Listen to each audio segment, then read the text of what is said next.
Welcome on in here to First Pitch. Don't worry, we're right here, baby. And we got a full week of full slates following All-Star break. So we have that. What do we need? We need some guidance from the experts. I'm your host, Dan Alexander. And joining me today, I got Marco D'Angelo, Dwayne Bryant, and Adam Trigger. They're going to be getting you ready for Monday's MLB card. And let's start off with founder or co-founder. I want to get Prez all pissed off right out of the gate. Co-founder of WagerTalk, Marco D'Angelo, joining us. And Marco, let's start with a big game breakdown. I'm not sure if it was the All-Star break or it was just playing the Nationals, but the 22 runs in 3 games for the Cards, kind of just what they needed. What do you think? They get to stay home. Do the bats stay hot tonight as they're hosting the Miami Marlins? Well, Dan, these two teams could be classified as one of the biggest disappointments and one of the biggest surprises of the 2023 season. You look at St. Louis, and a lot of people had them winning the NL Central. Not that the NL Central was that strong, but still they had them winning, not being 11 games under 500, 13 games under 500. Miami, on the other hand, 11 games over 500. A little bit of a surprise. They're playing well, and they've been doing it with pitching. Now, however, at the moment, it looks like these two teams are heading in opposite directions. You look at Miami, and they've lost 5 of their last 7, while St. Louis has won 5 of 7. They did come out of the break winning some games against, as you said, Washington. But I always like to follow streaks in baseball, especially when you got a team that was expected to be better than they are. They came out of the break with momentum. They're winning right now. I'm going to ride them again tonight. And what I'm looking at here is, although Miami's had success this year, it's been basically with their starting pitching. But in the last 3 losses, they've allowed 5 runs or more in all of those games. I'm going to ride St. Louis here. They're going to be facing Luzardo, who, although has pitched very well for Miami, we always talk about young pitchers having the advantage over the hitters the first few times they see him. Well, St. Louis is going to get the luxury of facing him twice in a 2-week period, and I think that's going to be the difference tonight. I'm going to take St. Louis, and Miles Mikolas, this is a guy that's been up and down all year, but he is currently on the upswing. He has pitched 10 scoreless innings, got a strikeout to walk ratio in those 10 innings of 8-0, telling me he's had command of all of his pitches. Make it St. Louis tonight. And a little, some people say meaningless stat, but I'm going to throw it out there anyways. On Monday nights this year, the Miami Marlins just 2-12 for the season. And oh, by the way, once again, yesterday, people laugh at those days of the week. Dodgers now 4-11 on Sundays. Take it for what it's worth. Yeah, and also for what it's worth, Marco, no meaningless stat if it gets us towards a winner. That's for damn sure. And I know our man Ralph Michaels, the pen himself, did a chart on that about teams on days a week. You can go back, check that out here on WagerTalk TV. And seemed like, as far as the sample size that he was able to come up, there is some decent correlation on teams and days of the week. So looking towards St. Louis here, fading the Miami Marlins, and might just be hearing about this one a little bit later in Best Bets. Stay tuned to hear about that. Let's swing it on down into my man Dwayne Bryant, WT.buzz/DB. This one, Dwayne, Yankees, Angels, it's all about recent form for me. So I'm looking forward to seeing how you're breaking this one down, because the Angels, it's 7 of their last 8 that they've dropped. The Yankees, they just drop a series against the worst team in the NL. So, somebody has to look better, right? There's no crying in baseball, and there's no ties in baseball. So somebody's got to get the win here. Who does Dwayne think it is? Yeah, I didn't bet this game. I just think it's an interesting game to talk about. We got Severino and Canning going here. And normally in my handicapping, I like to find teams and starting pitchers to buy low on, teams and starting pitchers that have been underperforming compared to their baseline. Severino definitely qualifies here. I mean, if you look at his last two starts before the All-Star break, he was brutal. And I'm talking 14 runs, 19 hits, 4 homers in just 6 2/3 innings. And that might actually be a little too low for me to buy on here. Uh, but then you look at 3 starts ago, and he pitched 6 shutout innings against Texas, which is arguably one of the best offenses this season. So it's a case of Jekyll and Hyde here. Which Severino do we get tonight? And I don't know. What I do know is that Severino has been a gas can on the road this season. And I'm not going to go through all the numbers, but just this trio of numbers right here tells you all you need to know. 360 batting average allowed, 1035 OPS allowed, 439 weighted on base average allowed. Marco mentioned the days of the week. And something I like to look at too, because baseball is such a long season where they play games almost every day for like 6 months straight, is I like to look at how these pitchers do and break it down by the month. And if you look at Severino's career numbers, July by far is his worst statistical month of his career. And then you look at the other side of this, Griffin Canning, he's been better at home, but his last 2 starts, especially his last one, leave a lot to be desired too. And just like Severino, if you look at his career splits, July has been by far his worst career month also. Again, I'm not betting this one. If I had to bet this one, I'd be looking at the over here. Last I checked, it was 9. It's hard for me to not see both teams get to at least 4 runs here. Factor in that LA bullpen being so bad. They were just on full display again last night. So again, the only way I could look at this game would be to take the over.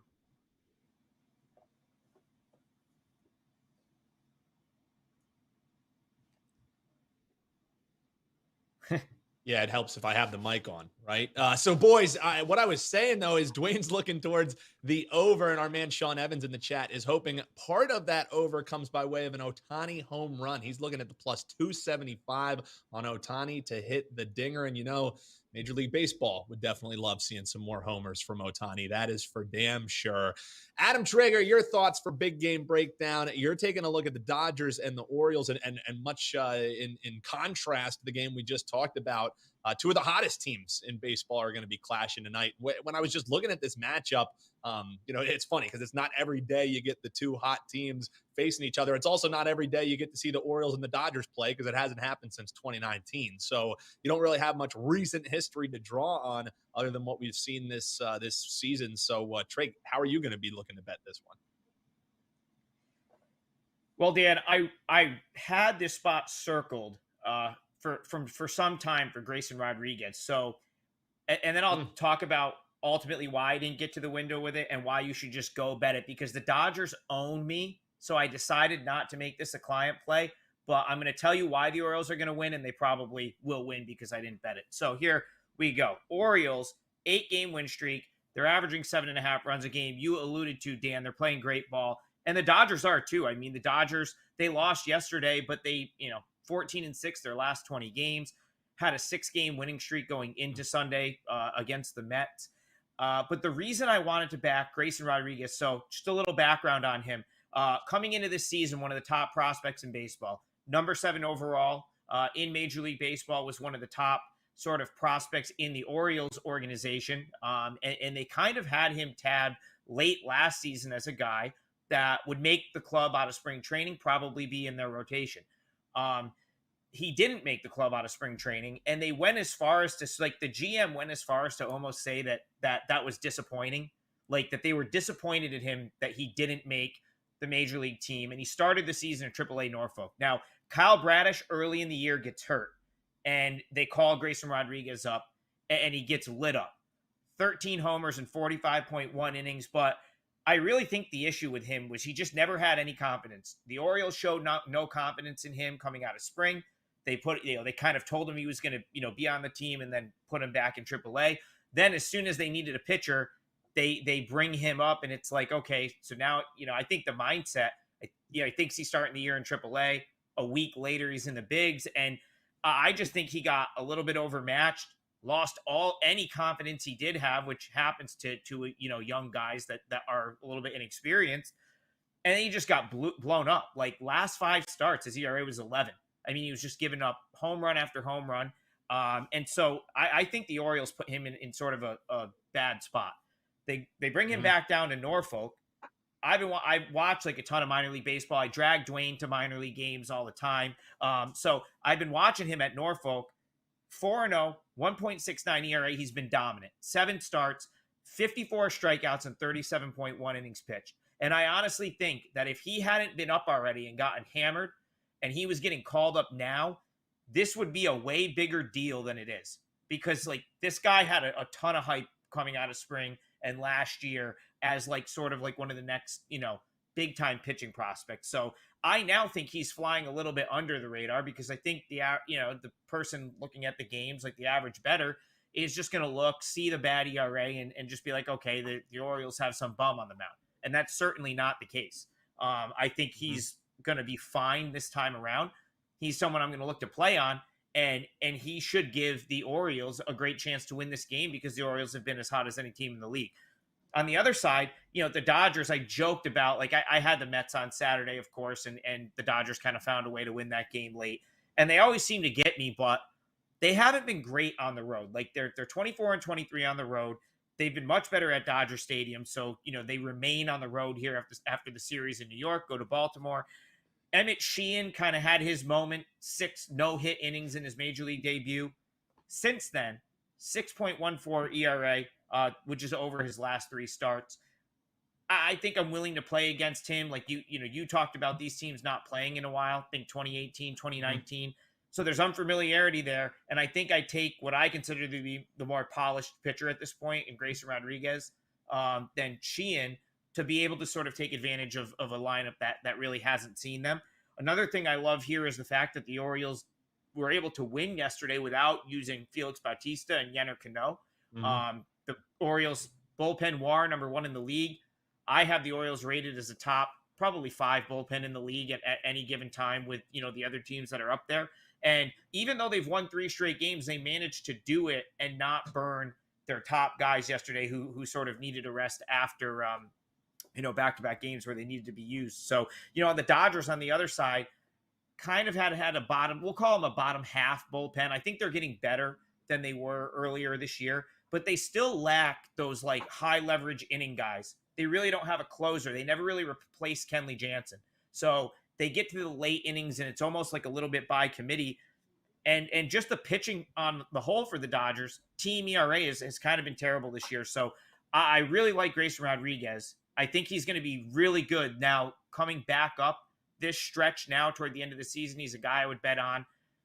I mean, listen, the Orioles, you're not getting much value here. They've won 8 straight, and it looks like a cheap price to bet a really good Dodgers team, which it is. But I still think I like the Orioles in this matchup, and I love Rodriguez now that he's back in the bigs. So he's a play-on pitcher for me. I lean Orioles here, and maybe next time out he gets a better matchup that, we make a client play, but I still like the Orioles in this one. All about the pitching tonight for our man, Adam Trigger. Check him out at wt.buzz/AT. It's everybody's favorite part of the show. It's best bet time, and we're swinging it right on back up to our man, Marco D'Angelo. Marco, let people know what you got going for $9 Monday before you let us know what you got going in this Tampa Bay Rays and Texas Rangers game. I look at this and I think about the Rays having Shane McClanahan back on the mound. I'm hoping his back is feeling a little bit better if you're looking to back the Tampa Bay Rays. But what do you have up, Marco, and how are you going to be betting this one? All right. Well, for my plays tonight, guys, I put everything in an all-access package for Monday, so you'll get everything that I have to offer. Just $9. Check it out. All the cappers today plays are $9, as they are every Monday at WagerTalk. For this one, guys, Tampa Bay and Texas, this could be a preview of the ALCS as these two teams are playing well. Now, Tampa went into the All-Star break on a slide. This was the best team in baseball for most of this first half, but they had that slide right at the end, and it was a power outage that did it. This team was not scoring runs. They had a stretch there where they scored just one run in like 3 out of 4 starts. It was not a good run for them. Now they're scoring runs again. They've had 6, 4, and 4, 10 last game before the break. So that hitting slump is over. And now we're going to look at pitching. And you got 2 pitchers that have pitched very well this year. Now, as you said, you got back issues with McClanahan, but I think he's going to be fine tonight. And the thing about it is, when he's on the mound, Tampa just finds a way to win. He's made 17 starts this season. His ERA in those 17 starts, 2.53.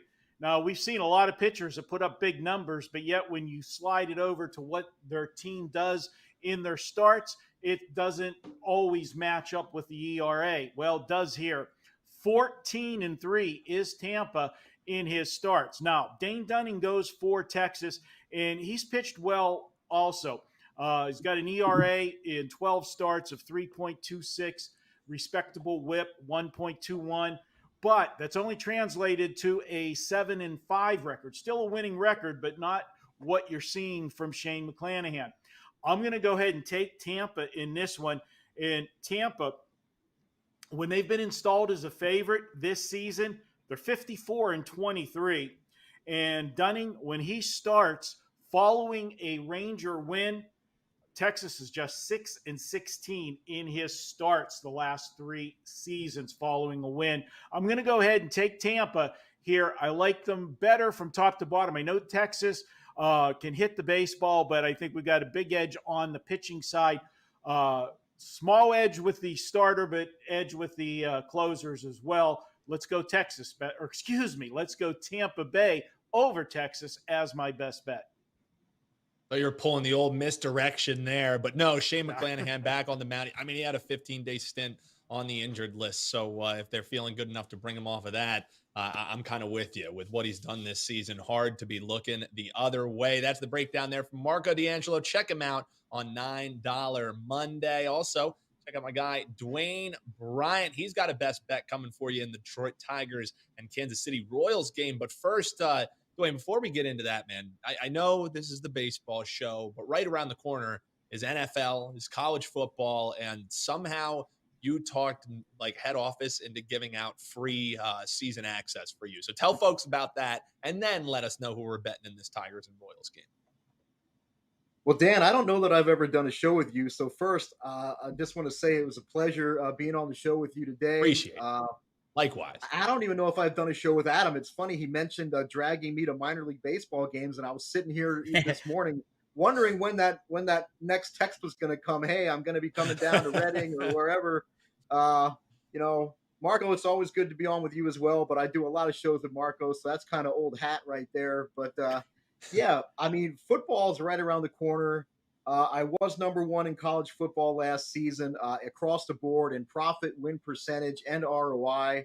I was number 1 in the NFL 2 seasons ago in profit. Number 1 the last 2 seasons combined in profit from 5% NFL max bets. So the deal that's going right now is basically you get to choose which freebie you want. Option number 1 is if you grab my college football season package, you have the option to get my NFL season, the whole thing through the Super Bowl, absolutely free. If you buy my college football season, you can instead choose to get the rest of my MLB season through the World Series for free. Or option 3 is you can get my college football NFL season combo package and get the rest of my MLB season for free as well. If you purchase the college football season package, a member of our amazing customer support staff will reach out to you to see which freebie you choose, whether it's NFL season or a remainder of MLB. If you purchase the college football and NFL season combo, I will see that and make sure that you are automatically set up to get the rest of my MLB. You can get that while it lasts at dbbets.com. For this MLB best bet for the show, I'm looking at the Tigers here. Last I looked, it was minus 130. We're listing Manning and Lyles here. And I mean, I really wouldn't have to say too much other than the Royals are arguably the worst team in baseball, and they're 1-16 with Jordan Lyles on the mound, and I could probably stop right there. But that's only really the tip of the iceberg in this game. Manning's road numbers leave a lot to be desired if you just look at the numbers alone, but look at where he pitched those road games. He was at Colorado. Coors Field is good for destroying any pitcher's numbers. At Texas, arguably one of the best offenses of the season. At Toronto, another potent offense, and at Houston, another potent offense. So those are four, pretty damn good lineups there. It's not like those road games and those poor road numbers were, made facing like the A's and the Royals. So, I mean, he's stepping down in class here. So that should help Manning, I believe, today. And I mentioned Lyles earlier, and he has been better at home. That's not really saying much. And while KC is seeing Manning for the first time this season, Detroit is actually seeing Lyles for the second time in a month. They just faced him June 19th in Detroit. I would think that would favor Detroit's hitters here. An interesting note, too, when you look at the Royals, now they're equally bad home or road, doesn't really matter. But they're just 2-13 in the first game of a home series. And they've lost their last 8 in that role. And it's the worst record they have of any series game in a home series. Then you flip that and look at Detroit, and they're the opposite. They actually start out good and get worse as a road series goes on. But they're actually 9-6 in the first game of a road series. And that's despite being an average underdog of plus 161. And that's their best record of any series game in a road series. And then you close it out with Kansas City having arguably one of the worst bullpens in baseball. And Detroit, how often are they a road favorite? This is the 6th time this year they've been a road favorite. They cashed 3 out of the first 5. They're favored for a reason here. I think it's a decent price for the Tigers here. I would definitely take the Tigers if it's still at minus 130 as my best bet for the show. And it's not a game that I'm sure baseball fans are going to be lining up to tune in to watch. Stark contrast to that Dodgers and Orioles game. But hey, if it's worth the look, who knows? Can cash just the same. Tigers laying the spot around minus 130. Shop around, find the best price available on that one. Adam Trigger, you're going to get the last word from our experts before we get folks the gold sheet play of the day. And when you're talking baseball, people should be listening as you're on an 8-2 bases run and you're number 1 at WagerTalk last 365 across all sports. So Trig, Miami Marlins, St. Louis Cardinals. We heard Marco's thoughts earlier. Do we have 2 experts in agreement, or we got to get some boxing music going and we got a head-to-head matchup here between you and Marco? How are you betting this one? No, we agree here. I'm on the Cardinals in this game. I usually don't do like Dwayne was saying, I usually don't do the Monday show. So we moved some stuff around. And then, of course, I said I would do the Monday show. Forgot I was doing the show. So I forgot to let you guys know what play I was on. And then I had already given out. I knew I wanted to give Cardinals for free. I posted on my page. So I got nervous. I'm like, oh, I hope no one else is on Marlins. See Marco's on the Cardinals, and, nice exhale, because I always like to be on the same side as him. Makes me feel more confident about my bet. But yeah, I'm all in the Marlins fade in the second half here. My 5% play on Friday was the Orioles at 1 going against the Marlins, and I kicked myself for not going back against them this weekend, but I didn't want to bet on Kyle Gibson, and I didn't want to lay minus 160, yet the Marlins still lost both of those games. This is a team that was 21-6 in one-run games in the first half, despite having a negative run differential. Now they're 21-8. I don't think that's, I think they're probably going to end up on the wrong side of some of these one-run games going forward, because having a negative run differential and winning close games doesn't, necessarily add up. But in this case, the Cardinals, so I've gotten made fun of essentially this year for how high I was on the Cardinals, right? I came on these shows. I bet the Cardinals to win the National League, to win the World Series. I even came back and took some to win the division. That's probably not going to happen. However, I'm not giving up in this NL Central, who I don't think anyone really wants to win, even though 11.5 is going to be tough to make up. But I still think they're playing better. Of course, if you're just judging it based on the first weekend out of the break, 7 homers, 22 runs. Dan, you pointed that out earlier. Take 2 of 3 from the Nationals. And something Marco said that I agree with, and is part of my handicap here, is Miles Mikolas being on sort of the uptick a little bit. And, he pitched Friday in the rain-shortened game. So he's going on only a couple days rest here, but he only threw 34 pitches. before the game was suspended and he had to, kind of get his start cut short. But he went 3 scoreless innings in that start, and he's just looked a lot better. And if you look at him against the Marlins since 2018, since he came back to the majors from overseas, 3-1 with a 2.72 ERA, and that's over 6 starts. And then on the other side, another thing that Marco made a great point about, and I always say this, if a guy comes out and deals and then the team gets him like 2 weeks later, it's almost always a good spot to go, expect the other thing to happen, right? So Luzardo pitched extremely well against the Cardinals a couple weeks ago. Believe it was 6 shutout innings. And so I'll just, a red hot offense like the Cardinals, one that we know can really hit. Like the Cardinals' issue this year is not their ability to hit the ball. I mean, they have bats up and down that lineup. It's really been their pitching. So I'll take a lineup with Arenado and the studs that they have to be able to make an adjustment against Luzardo and get something out of this game because he kind of shut them down last time. And then, that's just the Marlins pitching in general. 5.59 team ERA over this stretch of 13 games where they've lost 8 of 13. The Marlins are going in the wrong direction. This team I never expected them to be more than a 500 team. I don't know if they'll fall that drastically back to 500, but I certainly think they're going to trend that way. And while I don't know if the Cardinals are going to come all the way back to win the NL Central, I think they will be a more respectable team in the second half, assuming they don't blow the team up and this is the team that stays intact.